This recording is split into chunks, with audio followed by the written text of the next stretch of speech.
طبعا سواء الكهرباء جات لا دقيقه، سريع سريع ستاندك مايكك سريع الاضاءه الحق الاستديو عشان الكهرباء هتقطع. عرفت علي؟ صورت الكهرباء هتقطع، هتمنتج 200 انا ما اعرف الكهرباء هتقطع كان تمام. منتجت انت مكنه يا زول تمام، هترفع الفيديو يوتيوب كيف؟ ما في شبكه. فهمتوا؟ حاليا انا بصور شبكه سوداني ما في، فاهم؟ فنحن ما عارفين اننا يعني الفيديو ده حاليا يعني هيترفع 200 يوتيوب، فان شاء الله يوصلكم لغايته. فراح نتكلم الليل عندنا ونص ظريفه كده ان شاء الله الكهرباء تقطع، يا الله الكهرباء تقطع. طيب يو السلام عليكم ورحمه الله، معكم محمد قسم الله، هنا قسم شو فيديو جديد. طيب شكرا شديد لكل الناس اللي فقدونا وقالوا لنا وين انتم ما بتنزلوا. يا جماعه نحن بننزل ما قاعد نقطع. كل فيديوهاتنا الجديده على صفحتنا الفيسبوك اللي هو متابعينا، اللينك تحت في الديسكربشن. خش فيسبوك يا معلم وشنو سبسكرايب هناك، والفيديو هناك جميله. وحاب اشكركم كثير جدا على اخر فيديو نزل وكميه التفاعل اللي كانت فيه، فشاوت اوت لكم كلكم في اي حته قاعدين. فبحبكم شديد والله. عارفكم خلاص زيقتوا فاض بيكم وكرهتوا الحياه بالوضع اللي احنا فيه ده، لكن يا جماعه نسوي شنو؟ لازم في الفتره دي نكون مع بعض ولبعض، وباذن الله يا جماعه هتعدي باذن الله. اهم شيء ممكن اقول لكم، اول حاجه جاي اقول لكم الليله اساسا الموضوع ده شكله مطول وشكلنا هنقعد قاعده محترمه جدا قبل ما نرجع الجامعه ونرجع للشغل اللي كنا فيه. ففي جمله واحده انا جاي اقول لك، خد حلقه فضانك، ما تخلي الفترة دي تمشي منك ساي. في حاجة انت كان نفسك تسويها ايام الجامعة، بتقول يا اخي اقسم بالله كان ما امتحانات الجامعة دي، كان ما الفاينل، انا كان ما ضغطت الجامعة دي، انا كنت قاعد في بيتنا كان سويت فاهم، وعندك لستة طويلة عريضة ما كنت الاقي زمن تعملها. انت الزمن جاك لحد عندك كنت ماخذ راحتك فيه، لو ما استغليته هسه اقسم بالله العظيم بتبكي بعد الدنيا تروق. انت هتبكي عادي، انت فاهم؟ هتقول يا ريتني، وزي ما قاعد اقول طوالي كلمه يا ليتني ويا ريت وشفت الكلام ده، دي اسوأ كلمات قاعده في قاموس اللغه العربيه. فارجوك ما تخط روحك في الحته دي.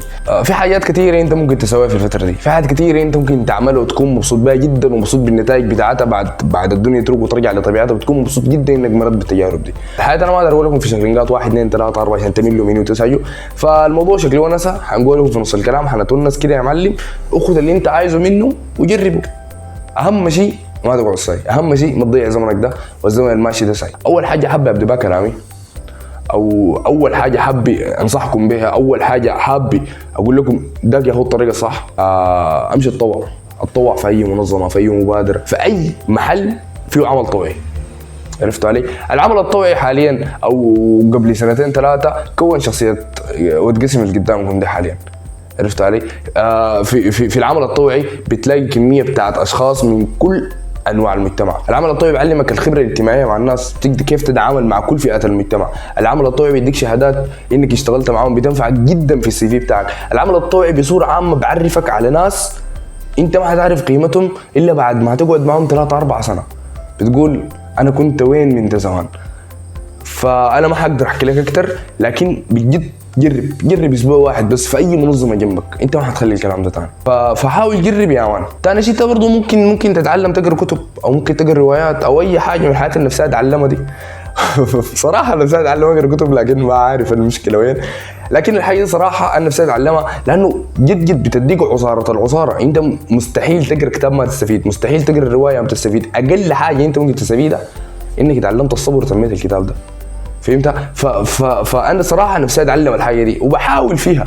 فانت لو عندك الرغبه في الموضوع يا مان ابدا. احنا قاعدين اليوم كله ساي، لا كهرباء لا برنامج لا نت لا اوك، فاهم يا مان؟ جرب يا مان، اقرا شيء. ممكن حتى تقرا حاجات في مجالك اللي بتقرا فيه في الجامعه، في مجال انت فاهم انت كده حتستفيد.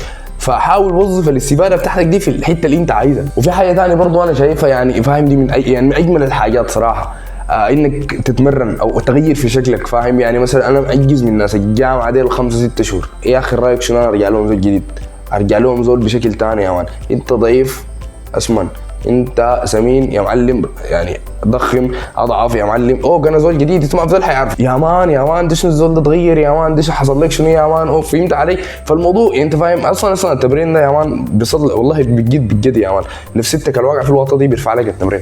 فهمتوا؟ فالتمرين حاجه حلوه شديد، الرياضه حاجه صحيه جدا. فاهم؟ لما تضغط روحك تغير شكلك انت بتنبسط، لا الناس اللي حواليك بيدوك كده يا معلم جو انت عايزه. فاهم؟ يا مان عملت الحاجه دي كيف يا مان، حصل لك شنو يا مان. فاهم؟ فوالله دي جو ظابط. حاول تجرب الحاجه دي صراحه والله حاجه جميله اقسم بالله العظيم. برضه حاول قوي الانجليزي بتاعك. يا مان الانجليزي ده حاليا اكتر حاجه ممكن تنفعك في حياتك. الانجليزي ده هينفعك في حياتك العامه، في حياتك العمليه، في مجالك، في قرايتك، اي شيء حرفيا. الانجليزي حرفيا يا جماعه بقى الكل في الكل في اي حاجه. يا مان انا احضر افلام انجليزيه ومسلسلات من غير ترجمه، عرفت عليه حتستفيد. يا مان اقل شيء امشي جيب كتب الليتريتشر بتتذكر بتاعت زمان، شوف لي في الفايف ولا في السكس، يا مان انت بتستمتع بانك بتقرا القصه وبتستفيد. فاهم؟ مترجمك في تليفونك يا معلم، مفردات كده بتتعلمها، في كتب بتاعت ريدرز ممكن تجيها برضه بتستفيد منها جدا. صراحه الموضوع ممتع ومفيد في نفس اللحظه. عندك يعني بعد 3-4 شهور بتلقى فارق. صراحه انت هتنبسط من النتائج، بتقول يا اخي انا ما كنت حاسس الموضوع ده كبير، يعني ساعتين في اليوم بتحس بيفرق. بعدين بتجد بعدين قنوات اليوتيوب بتاعت الانجليزي دي على قفا من يشيل. انت ممكن تخش اي قاعده، اي كتاب، اي هنا ممكن يساعدوك فيه. فيا جماعه ما تفوتوا الفرصه دي. بعدين انت ليه ما تفكر تشتغل يا مان، تطلع قروش ضابطه في اليومين دول يا مان. بحبحوا روحكم، بحبحوا اهلكم، عيشوا الدنيا. يا على الله اشتغلوا، العمر جاري، اعملوا قروش، بحبحوا روحكم، بحبحوا اهلكم، خلوا ناس البيت مبسوطين. فاهم؟ واخر حاجه ممكن اقول لكم الليله، قربوا من ناس بيتكم، قربوا من اهلكم. احتمال حصل لي خير عشان نقرب من ناس بيتنا اللي كنا جارين منهم دل، عشان نقعد معهم شويه، عشان نعرف احوالهم، عشان نعرف قعدتنا البرة دي انعكاس عليهم شنو. فاهم؟ فجد والله العظيم الحاجه دي يعني انا حسيت بها في الفتره دي. فقربوا. واهم شيء ما تنسى دينك وصلاتك وقربك من ربنا، لان بجد الحي اللي حط لنا من الوضع اللي احنا فيه ده. اقل حاجه حافظ على صلواتك كل يوم، واقرا ورد القران بتاعك. فاهم؟ بعد ده تاني شنو؟ دي الاساسيات. بعد ده تاني شنو؟ زيد براحتك بعدها. فيا جماعه الناس تحاول شنو؟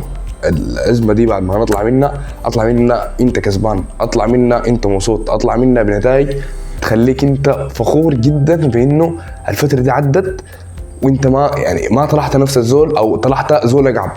دائما اطلع انت زول احسن، دائما انت زول متغير لاحسن. ما تكون قاعد في حتاتك يا مان. احنا ما يعني فاهم، دي حاجات الله بيديك ليها كلها لخير، بس انت الخير يعني فاهم هو مستنيك هناك، بس انت امشي شنو فتش له وما تكون قاعد يعني ما حيجيك. يعني زي ما بقول لك اسعى يا مان، اسعى، الحاجه دي مستنياك بس انت شنو اسعى عليها.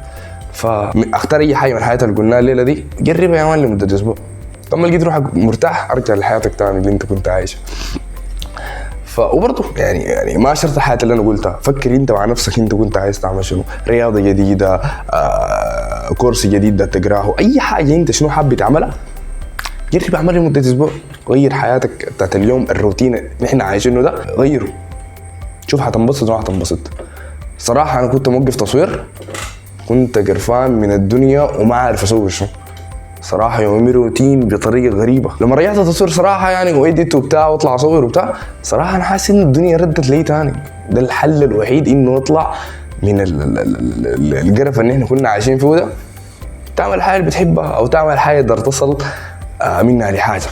ففي اخر الفيديو حابب اقول لكم شكرا لكم كثير على الدعم الفتره اللي فاتت، وشكرا لكم على كل حاجه صراحه اللي وصلتنا لحد ما انه نقدم لحد يوم الليله من قسم شو. صراحه انا فخور جدا بكل نفر منكم كان بيحضر فيديوهاتي من زمان، وحتى لو الناس اللي جات في القناه، فانا بحبكم كلكم. يعني انا ما عارف بقول كده ليه حاليا، بس صراحه يعني كده. ففي اخر الفيديو ما تنسى تعمل لايك سبسكرايب شير للفيديو، وتشترك في القناه من تحت، وخش على صفحه فيسبوك بننزل معظم حياتنا. في حاجات زياده ما تنزل في القناه تنزل على صفحه فيسبوك، انزل تحت في الديسكريبشن تلقى رابط الصفحه، خش وتندس هناك يا مان، في حاجات ظابطه وفي فيديوهات لو ما حضرتها خش احضرها هناك. ففي اخر الفيديو وحاول حافظوا روحكم وما تخلوا الفتره دي تعدي منكم سعيد. كان معكم محمد قسم الله هنا قسم شو. السلام عليكم.